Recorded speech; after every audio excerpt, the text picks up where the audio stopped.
the fact that he decided to apologize to the Academy, who are the people who he has had probably a significantly longer beef with than with Chris Rock, who made this whack joke.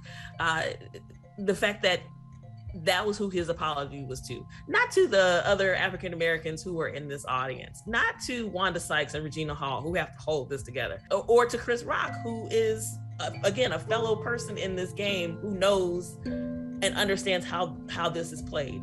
That he apologized to the one entity who is probably the longest sort of purveyor of bad behavior and offensive behavior is telling. And it felt like it was his way of trying to, as I split the difference and try to sort of return some form of his persona by sort of playing this universal, I'm here to make people laugh. I mean, like, it was an interesting speech. Like, I'm here to make people laugh, and I'm going to make a joke about my mom and her knitting group. And, I'm going to try to remind you all that I am an entertainer. But by that point, he had revealed the other part of himself. This is the biggest night of his career in terms of getting what he wants. And he has played this game so smartly and strategically up to this moment, and somehow not the worst joke, not the best joke, just sort of a very lukewarm, could easily be passed over comment is the thing that sends him into making a choice to break with the persona that he has perfected and that got him to the stage in the first place.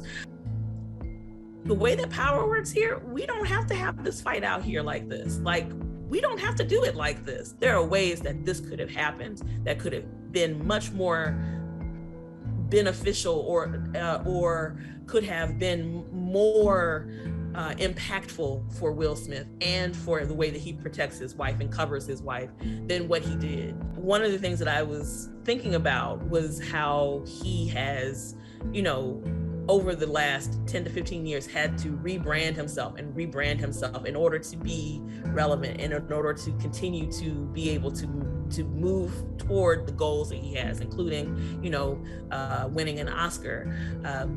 That he now has to figure out how to do that again because he has opened up this Pandora's box that he can't shut, and now people are looking at him in ways that they had not before, and that may not be fair to him in terms of him being a Black man and being a complex human.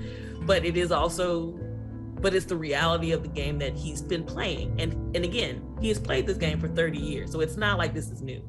After the hit and after he's had the back and forth, he's literally spinning you can see the wheels turning, and you can see this moment of, if I come back at him with if I fire back at him with the fire that he's giving me, I will destroy this entire telecast. I will have said things that will make his win feel like whatever truth bombs or whatever things he might know. Like, if he were to say that, he would destroy it. And he knows that he could. And he makes the calculated decision to withdraw. And you can see it on his face that he's just like, nope, not gonna do it. Like, I'm a professional, I'm a comedian, I know I can take hits. I'm good, I'll manage this, and we'll deal with this later. And he goes back and does a documentary presentation. And it was that moment that I was like, okay, at least there's somebody in the room here who recognizes the way that his power works. And Will Smith did not count when he was making his decision, and that is the thing that is just so disappointing, because it's not just about him. The way that his power works, he'll be fine. He'll take a break. He'll go do a red table talk. He'll go and talk about it on Instagram. He'll make his way through. But everybody else who has to sort of speak for him, regardless of whether they want to or not, they now have to sort of carry his burden and carry his offense. That was a completely unforced error and completely something that he had control of in his choices, and that he chose to do that is the thing that's just so disappointing.